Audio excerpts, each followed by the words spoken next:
Welcome, folks, to another edition of Cat Chats, CAT, Consciousness in Action for Truth.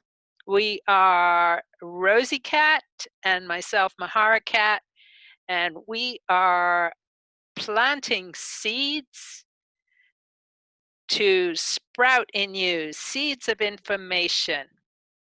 Yes. And today we're going to be talking about infiltration versus invasion and what that means to us in America. It's an important subject. It may sound a little weird, but here we go. Rosie, you had some quotes you mentioned when we were talking that you wanted to share that relate to this. So I think they relate to this. What I often do is I'll just open to a page in a book. I'm sure many of you have done that. And I grabbed this one off the shelf of books that I have from Stephen Batchelor. And the name of the book, which was a national bestseller in 1997, is called Buddhism Without Beliefs. And it's actually about confusion. Now, I just want to insert along with your seed planting that while many of us are in a state of confusion, I have a feeling there's going to come a point where it's all going to become very clear to many people all at once. So this is a little piece about confusion that I liked because it helped me anyway. It starts out by saying, I am confused. I'm confused by the sheer irrationality, ambiguity, abundance of things coming into being at all. I am confused by having been born into a world from which I will be ejected at death. I am confused as to who or why I am. I am confused by the labyrinth of choices I face. I don't know what to do.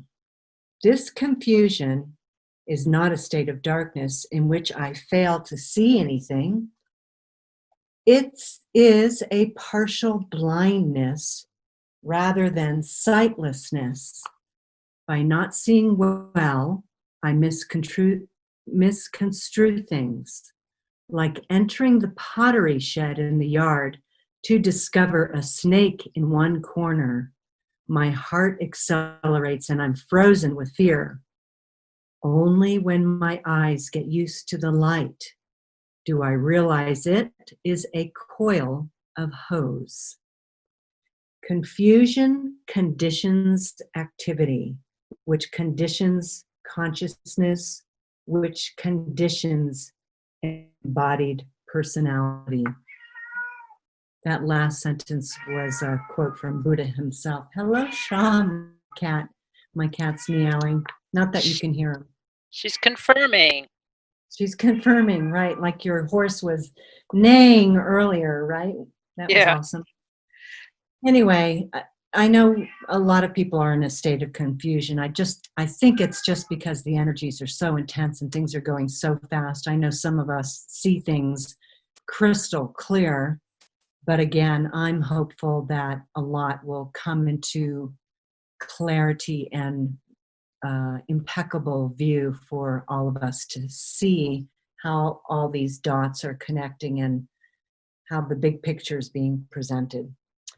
So with that, a call to open your eyes to see, open your minds to hear, open your hearts to feel, and open your souls to know. And Mahara, what the heck is this infiltration versus invasion topic all about? Well, it's your quote is so interesting, Rosie, that's the one that came to you because confusion, they say, is one of the devil's most potent weapons. And the devil or Satan, whatever that means to you, it's evil. You could say it's evil. And when I think of evil, I see it as the reverse of live, L-I-V-E, E-V-I-L. Yes? So evil really, all it is anything that goes against life. So confusion is something that goes against life. Anyway, the infiltration that we were going to talk about today is the infiltration of an evil called communism. And it's so interesting to me that I'm talking about this because when I was a teenager and rebelling and going through my whole thing of thinking I knew everything, and I would mock my parents for talking about communism as the scourge that it is. And here I am now, having opened my eyes and seeing what it is, and that it is evil. It actually, its tenets go against life. So if we look at the Communist Party in China today, they have millions of people in internment camps. We mentioned this before, millions. And now they've been going after the Falun Gong people for 20 years and harvesting organs from them, and going after Christians now in the same way, putting them in camps, and they will be torturing them and harvesting organs from them. So this is against life, evil. What has it to do with America? Well, it has to do a lot with America because these principles, which come from Marxism, the infiltration actually started after the Second World War with Project Paperclip. You guys can look that up. I don't want to go into a lot of detail, but it basically started then, and then what we were going to focus on today is how the infiltration of our education system has happened, and why we have what we do now with the students and the way they're behaving. Is a lot to do with the result of the infiltration of the education system. Here's a wonderful quote from a woman who fled Russia at the end of the Cold War. She says, quote, "I left the Soviet Union to escape communism, socialism, Marxism, whatever you want to call it. America was and still is the only place in the world you are truly free, and you are losing it. Now the evil is coming here. It's all around us, especially where I live in California. These people are ignorant. They have no historical knowledge, and they are very dangerous. The ideology is seductive to America's naive youth and always ends up with people dead."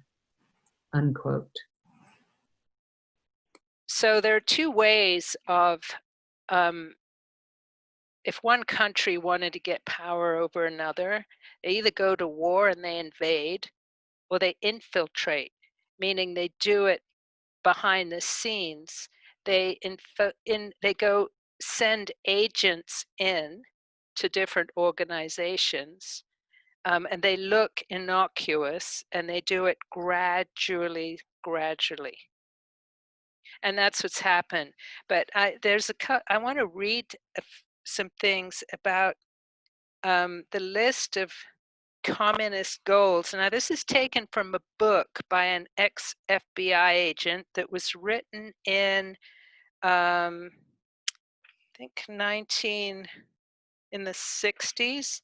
It's called The Naked Communist. And there's actually a list of 45 goals in that book, goals of communism.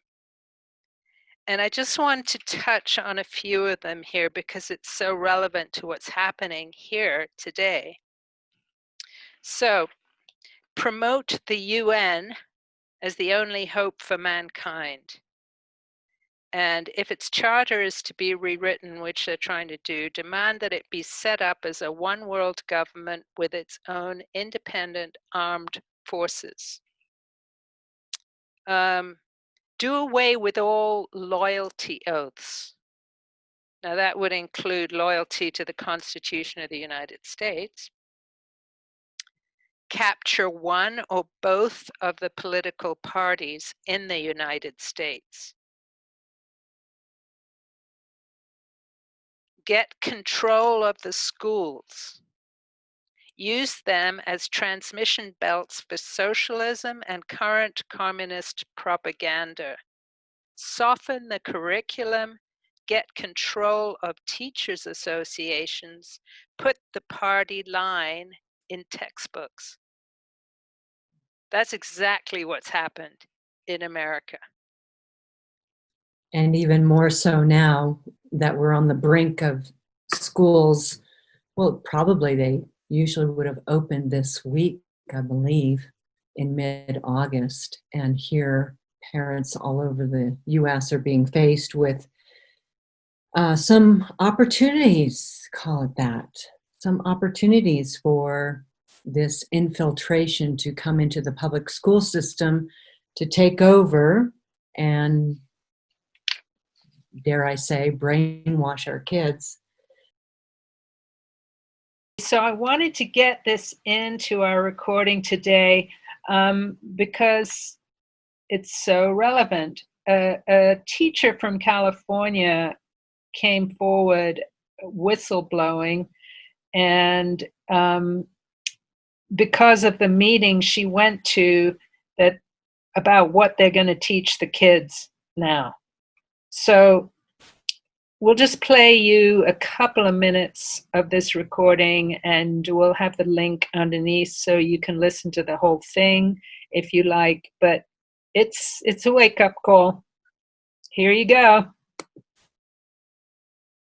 We have with us now a anonymous teacher from California that is it feels it is crucial to raise the alarm in California, and I think this applies to every school district all around the country. She's a teacher. She is joining us now. We're not going to get into any of the other details because this is how hostile of an environment it is now to speak out if you're a teacher. Welcome to the program, and thank you for your courage. Thank you. Thank you so much for having me on. You're welcome. So tell me what happened to you just a few weeks ago that made you say, wait, hold it. What's happening now? Well, to be honest with you, the wait, hold on, what is happening has been over a decade in the making. So, but just specifically a couple weeks ago, I started noticing, I'm watching the news and it's all about race, and they stopped using the term civil rights. And they started using the term critical theory. And I went, what is critical theory? Which I think a lot of the country is going, okay, it's probably just kind of race theory. There's been more research done. Well, it didn't sit right with me. So I listened to a couple podcasts about it. I did my own research online, and I found out it's founded by Karl Marx. Red flag. Okay. It's safe. Literally. It's safe. Yeah. Yes. Facts, data, and the scientific method are a white concept. So if you use facts and data to disprove an argument against a Black or an oppressed person, you are proving you are racist because, again, facts and data are, quote, false whiteness. So they I want to reiterate critical race theory. It holds, and I'm quoting, data, facts, and the scientific method are whiteness and inherently racist. Therefore, if you use data to disprove an oppressed person's narrative, you are proving your ties to racism. Yes. by using facts. It is. So this is It why is. we can't have conversations, because as soon as you Right. say, well, you know, I hear you on the police thing, I hear you on the shootings, but let's talk about black on black crime, which exponentially has a higher death rate. That person would say, well, your fault, you're using facts, my feelings are worth more, which is craziness to me. So that was the first huge red flag, okay? So then I dug a little deeper. Capitalism is... Okay, so that's a taste of it. What they are teaching to our children in schools now. So I highly encourage you to listen to the rest of that interview, which will be in the links below. Make them dumber than their parents because, you know, their parents may or may not be pretty smart, and don't listen to what your parents have to say. Don't stay close to your family. I mean, I remember this when my daughter was in high school and they first started the, what was it called? No Child Left Behind thing. Well, my daughter was having to do so much work in school and after school. It left absolutely no time for family interaction. That pissed me off. Anyway, that was like already 12 years ago. I don't know if that was the beginning, middle, or end of this infiltration, but feel free to comment on it more, because I know you know a lot more about it than I do right now. Well, you probably know as much as I do because you had a daughter in school. But here is one of the goals: discredit the family as an institution. Exactly. That's what I felt. Encourage promiscuity and easy divorce. Emphasize the need to raise children away from the negative influence of parents. Yeah, Is that what you experienced? that was very much the MO, is what I felt, for sure. Treat all behavioral problems as psychiatric disorders which no one but psychiatrists can understand. Yeah, psychiatrists with their prescriptions. Mm-hmm. Yeah, I can see the picture pretty clearly. Create the impression that violence and insurrection are legitimate aspects of the American tradition. Wow. Yeah, when I read Does it look like what's happening today at all? well, when I read the article that you sent about John Dewey and Marxism and the National Education Association, et cetera, that really kind of opened up my eyes, I got to say.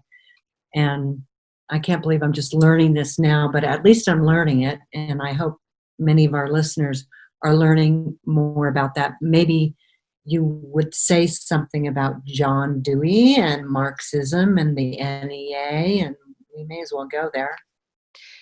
Well, yeah, John Dewey was the founder of the NEA.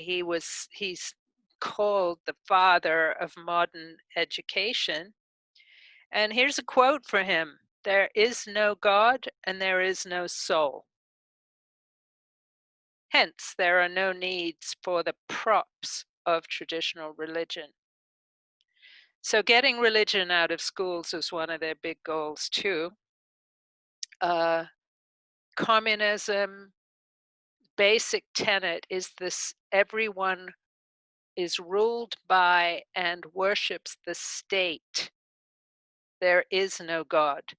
That's why China is doing their best to eliminate Christians now, eliminate Muslims, and the Falun Gong tradition, which does not believe in the Christian God per se, but they believe in God. They believe in a creator.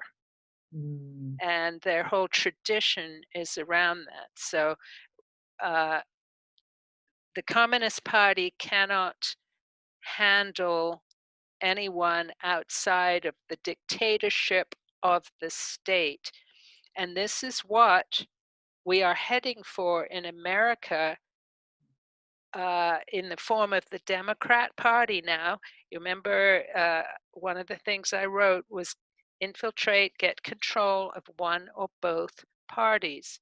Well, they've gotten control completely of the Democrat Party now, and some in the Republican Party. It's not about Democrat or Republican. But it is about, in my opinion, at this point, good versus evil. Meaning, are we pro-life? Are we advocating for life, freedom, and liberty, or death? The opposite of life. I was going to say control, but Control, yeah. Yeah, it's control. Yeah.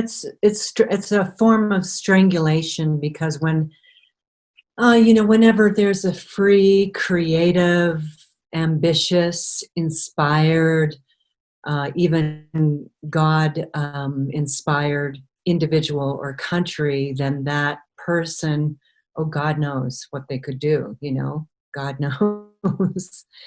And March, because this whole thing began, you could say this whole thing began when this quote unquote virus was released or came upon us. How did that happen? What does this have? From Wuhan, China. It came from China, remember? Well, some people say that's perhaps where the infiltration began, or the invasion began, or both began, even though this has been going on, this unraveling, slowly but surely. I think you used the metaphor of the boiling the frog, or cooking the frog, or something like that. Like, we don't really feel the heat, folks. We're not going to really feel the heat until it's high enough.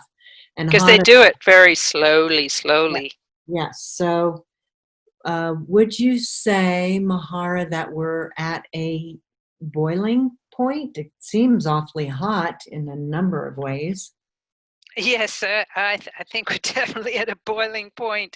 And the boil has been this slow boil that, as I said, it started with after World War II, then infiltrating the education system. The assassination of John F. Kennedy was a big one. Some of the things he was going to do regarding getting rid of the CIA, getting rid of the Federal Reserve, would have brought America back to its original design as a constitutional republic. But that did not happen because of his assassination. And then we had 9/11 and the Patriot Act that came out of that, which did more to demolish the Constitution.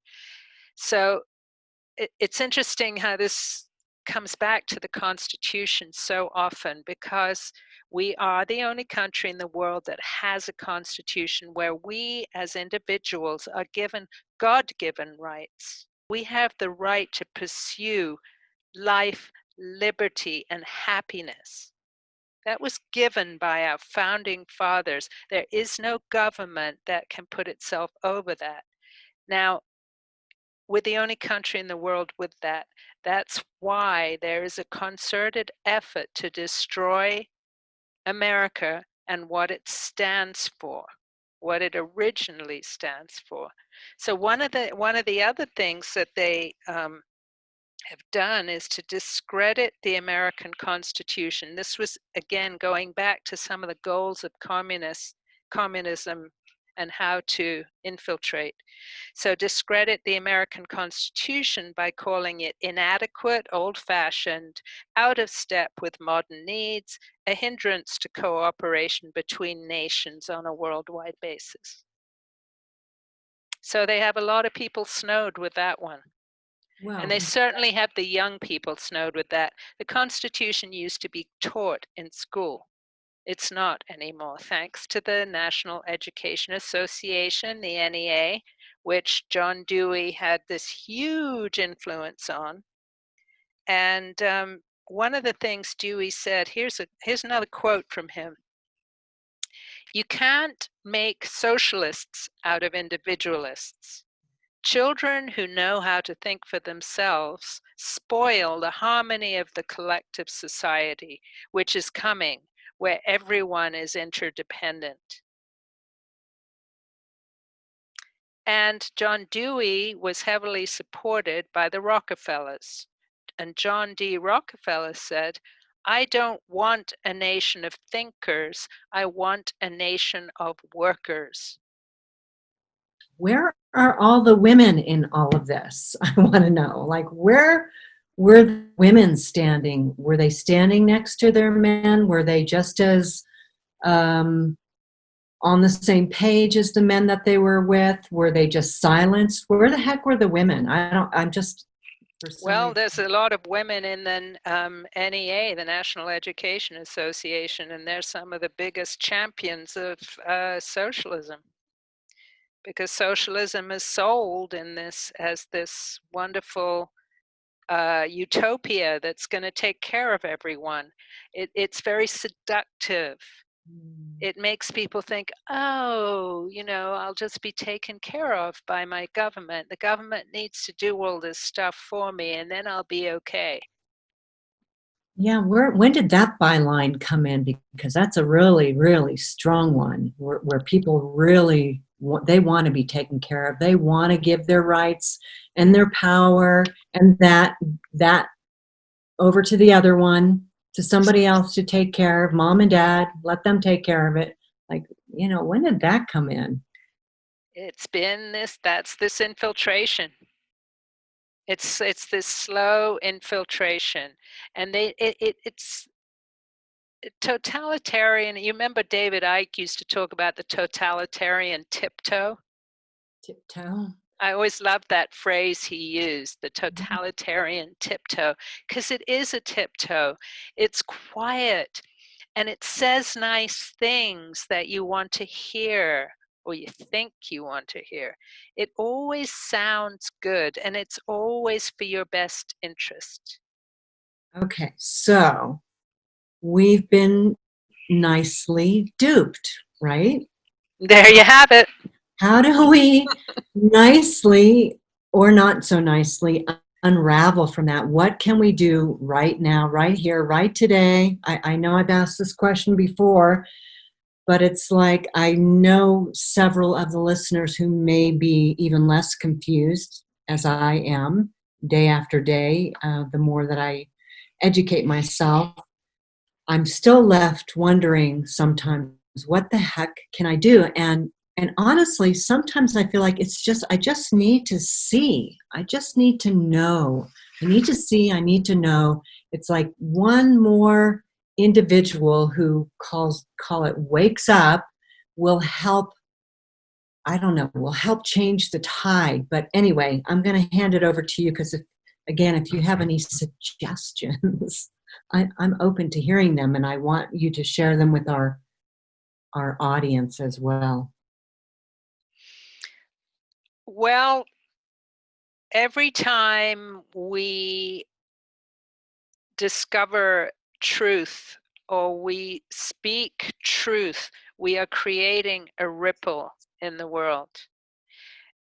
One of the things that we have been duped with on a collective level is I don't matter. Yeah, I'm not important. My voice is just a little voice. That is a lie. Each one of us is important. Each one of us has a voice. Each one of us is a unique snowflake in the design. And we're all here for a reason. We all have a mission.